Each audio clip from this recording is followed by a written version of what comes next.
I'm Jeremy Greer. And I'm Gary Butterfield. And this is Days of Future Cast, Avengers versus X-Men, Gary versus Jeremy. We are still kind of collecting our last arcs as we bring these random tie-in issues into the Avengers versus X-Men crossover event. We're going to cover Wolverine and the X-Men number 9 today, Gary, which is basically an extended, will Wolverine be an Avenger or an X-Man? Yeah, this is them wrapping up the main plot, continuing a couple subplots, and then making the way for Wolverine and Beast to be gone from the school for a little bit. Yeah, is my understanding here. As I mentioned before, this is where I dropped off this book when I was just reading it on its own. It was cool. I was interested in it, but yeah, I was done. I couldn't handle the crossover. I didn't want to read the whole thing. We got a real just cover with X-Men on one side and Avengers on the other, with Wolverine in the middle. Mm-hmm. I like Black Widow just pointing a gun at him. Me too. It's very funny to me. Duh. Join the Avengers. Let's get into it. Not a lot happens in this. No, let's get into it. But there's some good background stuff in here. So we're going to start out on Planet Sin, which is my hometown. And aliens are making bets on the next planet that the Phoenix Force will destroy on its way to Earth. So this has become a big gambling thing. They just legalized a bunch of like sports betting in Louisiana. Oh no. And like you'll be able to walk into any restaurant with that has a bar or any casino or any off-track betting place and just place bets on sports games, which seems just extraordinarily dangerous to me. And then like they had the audacity to be like, and all of the proceeds that we're going to collect from this are going to go to, we're going to help domestic violence victims and Gambling Anonymous. Like people that are addicted to gambling. I'm like, you could just give the divorced wives some money and not. You can not create gambling addicts in the first place. There's so many weird rules about it. Like, we can't gamble on potential injuries, and you can't gamble on high school kids, but basically anything else is on the table. And I'm like, well, this is going to be shit. Like, this is going to be absolute. Yeah, like, that's dystopian. It really. How long before those rules get bent? In my hometown in Illinois, they legalize slot machines and stuff everywhere. So my hometown is full of all these little like bars that are bars and restaurants, but they're really just like rooms for slot machines. Oh yeah. And they all have names like Susie's and Slotsy's and like Honey's and Tiff Tiffs and stuff. Like they're all stripper names, but a restaurant thing. The one down the one down the road for me is called the Wagin' Cajun. That's actually I don't. That's if I were making up a name for a Louisiana betting place. I can't make that shit up, Gary. Like that's too on the nose. Yeah. The Wagin' Cajun. This planet they're at, Planet Sin, the casino planet, is from this comic. They introduced it. Quentin Quire went here and did like a Rounders-esque thing here. Oh, like cool. Gambled and won a bunch of money. Yeah, it was a good arc. It was fun. But they're betting on Andromeda 9, and it wins. They kills 9 billion people. Yep. And people are getting 20 gulongs for paying 5 gulongs. Is that the currency in Cowboy Bebop? Is that oolongs or gulongs? Something like that, right? Well, oolong is a tea. I don't know what gulong is. Okay, well, it doesn't matter. It's been a long time since I've read or watched Cowboy Bebop. Yeah. And yeah, the whole planet explodes, and it's the Phoenix. So we jump from there over to what looks like the beach. With Wolverine and the Beast kind of resting up after some recent battles, which I think is very funny. Yep. They both healed, and Beast gets a little message, and Wolverine's like, "Oh man, we're under attack again," and Beast is like, "I wish, this is way worse. Let's get up and get dressed. We should expect visitors." Turns out they're in something called the Jungle Room.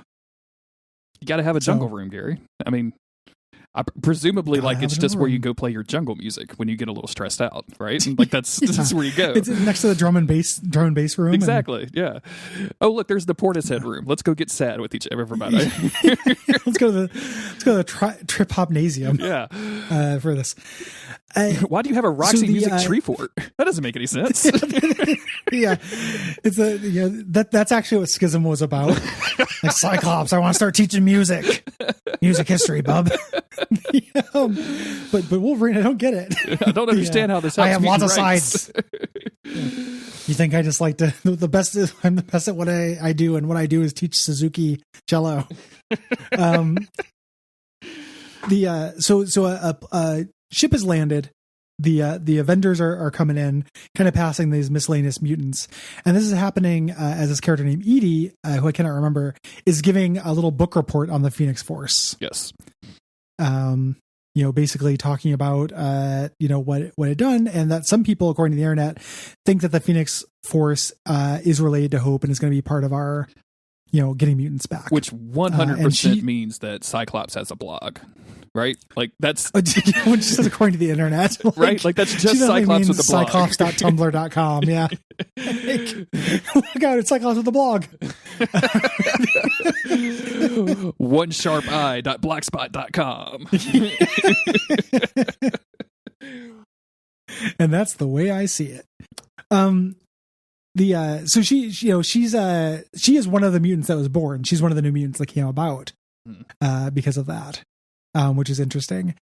She does a report. The next report's gonna be Brew, the nice brood, who's talking about the Nova Corps and how he should be allowed to join their ranks as his report, which I think is very cute. Very cute, absolutely. We get to Captain America, who's the one who landed. He comes in, and the building. We get Dupe. Dupe is the receptionist at the school, which is great. It's nice to see. Yeah, he doesn't get any lines. He just waves at me, and I wave at him. And this whole school is like the Danger School. It's like a buggy techno mess, One of the things that made me not like stick with this book as much is because everybody was telling me it's the follow up to Grant Morrison's New X-Men. Mm-hmm. It's 1,000 times goofier than that. Like I enjoyed it, but it's full of bamfsome stuff. Like it's full of, tiny night crawlers and silly stuff like this. Yes. It's cartoon reality. I read some of this as it was coming out, I think, and I had the same vibe. Like I think that was the same reason that I read it, because I had heard the same thing, and I'm like reading it, I was like, oh, like this is not the weird metaphysical, crazy science stuff that I'm looking for. Like this is very comic booky, which is not bad. It just wasn't what I was expecting, and kind of like eventually just kind of got boring to me. And like reading this, I was like, oh, okay, I'm good. Like I want to go back to read the Uncanny X-Men stuff from the last episode, but like this, I'm like, whatever, I'm good for a while. And there's like a subset of comic fans for which like this is what they want, and I'm glad they're being served. Mm-hmm. But to me, just when you go into the building, it shoots missiles at you, and it's just played for fun goof 'em ups is stupid. Like, I don't know. It just seems silly to me. Wolverine shuts it down. There's a little comedy beat where Cap gets graded as a B-. And he's upset about this. And he says, like, hey, you know why I'm here? He's like, yeah, we do know why you're here. So they're going to go meet. We cut over to Deathbird in Shi'ar space, getting a message from Gladiator. This doesn't pay off until the end of the issue. But the reason why this is showing up in this book is because Gladiator's son is at the school. Yes. She's using a lot of like, space words that I'd get irritated with. Like it's an annoying subplot, man. The Shi'ar consistently annoying.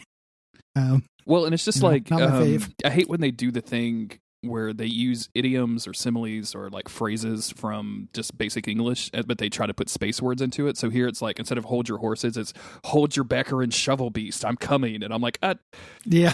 I just like, why, like you could no, just please don't do this. Yeah. Like who wants this? Like, I don't get it. And maybe that's part of the, like the goofiness that we were talking about, right? Like it's they're saying the normal thing, like, but in a funny way. It just doesn't, like, I don't know. It doesn't work for me very well. Yeah. I'm not crazy about it.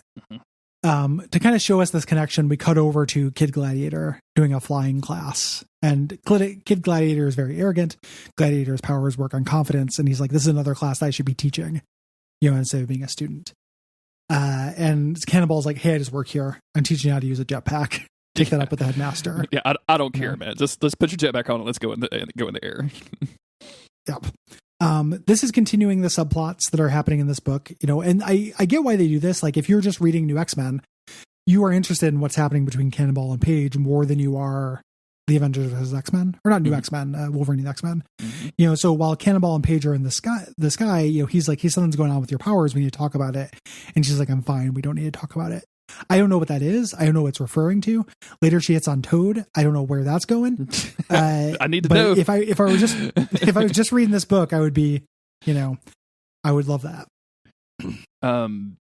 So everybody goes up in the air, which is where they see. Well, first we get just a brief glimpse of Glob Herman. Nice to see Glob back. Yep. And then the Phoenix Force manifest in space, which kind of freaks out both Rachel Gray? Rachel Gray Summers. Rachel Gray Summers. Yeah. I knew I was missing a word there. And then Quentin Quire, because they're both like serious telepaths, and of course this is affecting them telepathically, and they both fall out of the air.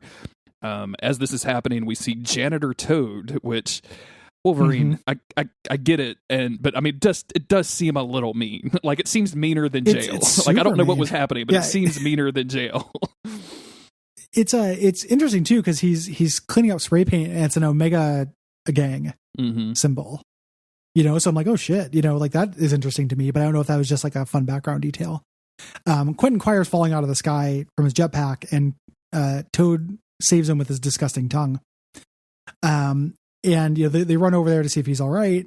He's like, I had a horrible dream where a fiery bird destroyed the earth. Also, I was wrapped in the janitor's tongue, which is cute. Paige comes over there to hit on Toad. Like, oh, that was brave. Call me Paige. You can call me Mortimer. And they smile at each other. And again, I have no idea what's going on with that. And Quentin snaps him out of it. Like, I hate to break it out there, folks. Either Cyclops was right all along. I love Cyclops was right as a thing too, as a callback. Or we're all about to die. Either way, everything's going to burn.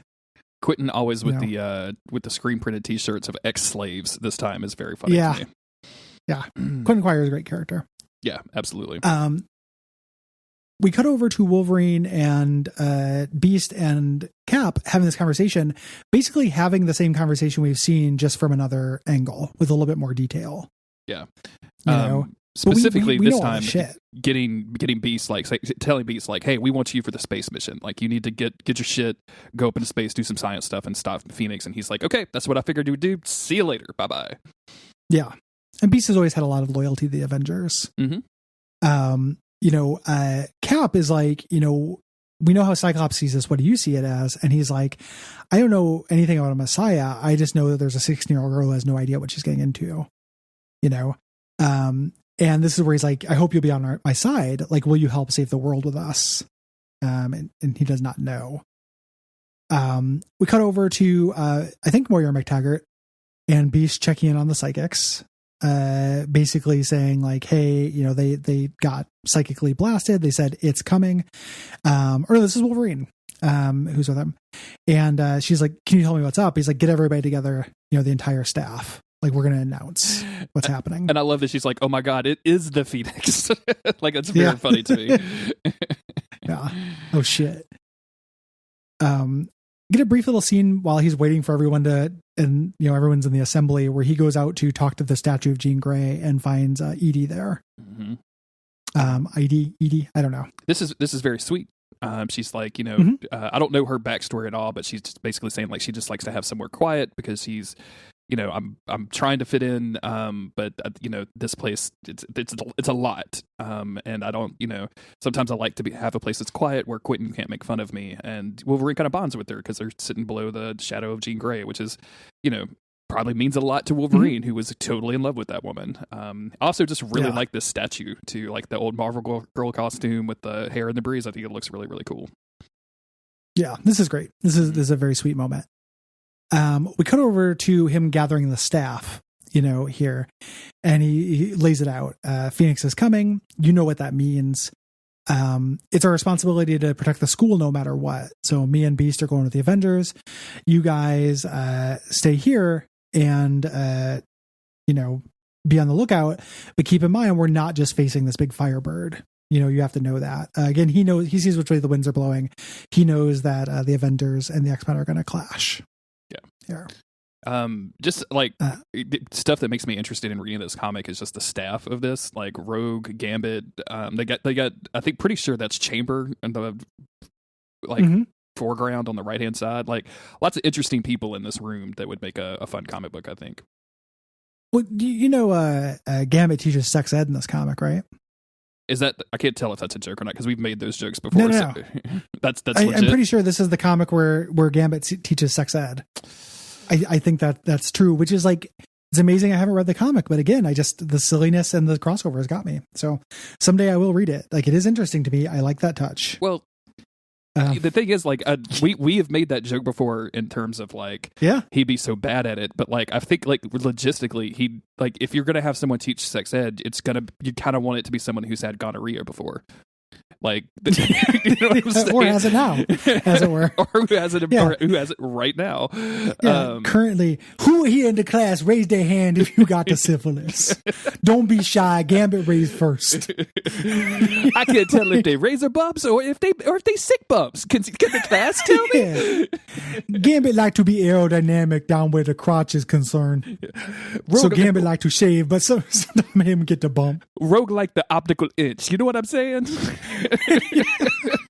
Rogue think it look bigger, but Gambit think it need to look no bigger, no more. It also it's a weird thing that dovetails with the silliness. Like, it's exactly as silly as having missiles fire at somebody, as soon as they come in. It's like a tone thing where it's like, oh, this goofs. Like, they're not taking this seriously. Wolverine lets missiles shoot at people who come into the school for kids. Also, he made Gambit in charge of sex ed instead of a doctor or scientist. Yeah, Moira McTaggart there. You got doctors, but he has Gambit do it. It's like, oh, you're playing at this, Wolverine. Well, this is jokes for you. And like the very next page illustrates that even further, where Wolverine and Beast are basically saying goodbye because they're going on two separate missions, and Beast is like, you said you're going to protect the school no matter what the cost. I know what that means. You've never let yourself get close to Hope, because just like when Jean went to Dark Phoenix, you think if she does the same thing, you're going to be the one to kill her. She's just a child. Like, I want you to remember that. And Wolverine very seriously says back, like, there's a lot of children's lives at stake here, and you need to remember that. And then the whole thing like devolves when Beast is like, hey, if this wasn't so serious, I'd give you a hug. He's like, yeah, but you have fleas. I'm like, what? Wait a minute, what? Y'all were just being super serious and introspective. They're not fleas. They're tiny bamfs, and bamfs are like tiny little demons that look like Nightcrawler. Mm-hmm. It's just It's extremely silly. And again, I understand there's an audience for it, but it's not even for me with Jason Aaron like what I want. Like, I read a lot of Jason Aaron comics. His solo Wolverine is great. It's my definitive Wolverine. Like, it's extremely good, and it's just not this. And this is fine for what it is. It's not a Jason Aaron thing though. It's like, this was set out to make a comedy book. Yeah, more than anything. So he heads off to get into the ride. There's a nice little touch here where Kid Apocalypse is talking to like the Gecko kid. I can't remember his name, but it's like, why is that girl crying? And he's like, oh, blindfold can see the future. He's like, oh, that can't be good. I like that moment. We cut over to everybody taking off into space and cutting between planet Sin, where everyone is betting Earth is the next planet to be destroyed. Yeah. And our final little bit is on the Shi'ar homeworld. They're going to activate something called the Phoenix Protocols, which unleashes the Death Commandos. So they're going to be coming at some point for Phoenix, but Guardian is going to go rescue his kid. Yes. And he has an argument with Deathbird of like whether or not they should do it, and then finally he just is like, fine, go do it, but I'm going to get my kid first. Which, hey, I understand that. I get it. It's weird that you would leave your kid on Earth anyway, Gladiator. Like, that seems like a super weird thing. You guys don't have schools? You want Wolverine to teach your kid instead of like those bearded Shi'ars that we see all the time? You want Gambit teaching him like the birds and the bees? My man, come on, Gladiator. I thought you had confidence in yourself. What's up? Well, maybe that's the idea, is that like his power is on confidence, and he needs a Gambit level sex ed teacher to give him enough sexual confidence. Maybe so. Like, I would imagine that in terms of sexual confidence, Gambit is as competent as they can be. You know, way more competent than any CR. Absolutely. With their fucking bird dicks. Yeah. Like, so this is probably, as long as Kid Gladiator can think of things in sex terms, he's probably invincible. after being trained by Gambit. Perfect. So, out of the stuff that we're doing this time, the next one we're doing, the Avengers one, is probably my least favorite. This one is probably my second least favorite. Like, it's cool. I'm interested. It doesn't advance the storyline at all. Really. And just seeing something from another angle is a little bit frustrating. Like, I get that, like, they couldn't just do the next Wolverine the X-Men comic and just have Wolverine not be there and be like, hey, read this whole crossover to find out what Wolverine's doing. Yeah. He's on the title, but who gives a shit? Like, I understand they couldn't do that, but at the same time, it's kind of a weird reading experience. Good, but not great to me. And I think you said it with the last issue, in the last episode of like, oh, hey, the crossover worked. It makes you want to read more Uncanny X-Men, and this is exactly the opposite. Like, I'm like, oh, well, this is just enough Wolverine the X-Men for me that I don't need to really check back in. And I'm not really complaining about it because, like, it's fun to see Dupe and it's fun to see Kid Apocalypse and Quentin Quire, and it's weird. Like, it makes you realize like there's so much more going on in comics than any one person could really ever keep up with. And not be, a giant nerd about it, but at the same time, like it just reading the cross, like, it just makes you realize, like, oh man, if you actually try to just stay informed on every possible side thing, it's just impossible, and also like really frustrating to do if you aren't already trying to do it. And it really, like, when I see people complain about the MCU nowadays of like, oh god, there's a new TV show and I have to watch it, I'm like, go fucking try to track down Avengers versus X-Men, dog. Like, I dare you. Yeah. 40 minutes a week. 40 minutes a week for 8 weeks and I don't have to do it. Like, I've been specifically very irritated about Avengers saturation or Marvel saturation discourse. Mm-hmm. Lately, because I was in the Slack and I was looking at how many Final Fantasy games there are. So people are like, oh man, the new Guardians of the Galaxy game, everything. Oh, XCOM, Avengers game, everything has to be Marvel. And I'm like, there are like 75 Final Fantasy games and like 10 new ones come out on mobile every day. Like, this has more saturation than anything, that this would have. Like, people are complaining about a TV show coming out once every 2 months. And a game coming out like twice a year. It's just ridiculous in terms of like media saturation. Yeah. Very, very frustrating. And it's also like, it's so optional. It's so optional. I know we talked about that before, but it doesn't affect you. It won't hurt you. I am glad I live in a world where people feel obligated to have takes or opinions, or to feel obligated to like consume MCU media in a way that they do not feel obligated to consume Final Fantasy media. Like, I feel like most people, the average, can you imagine? You know what I'm saying? Like, if my dad was like, dude, Final Fantasy 13's coming out next week, we got to get on that. It's got the HD pack. I got to keep up. I got to keep up with Final Fantasy Brave Exodus on iOS. Exactly. Mobius Final Fantasy, the game that the How Long to Beat average is 230 hours. Oh my god! Is a cultural obligation. Just imagine. Yeah. It was also making me think about how video games are so fucked, right? Like, I found out there's a website called How Long to Read. So there's like How Long to Beat, right? Mm-hmm. The complete works of like James Joyce, or something like that is the equivalent of like 3 Persona games.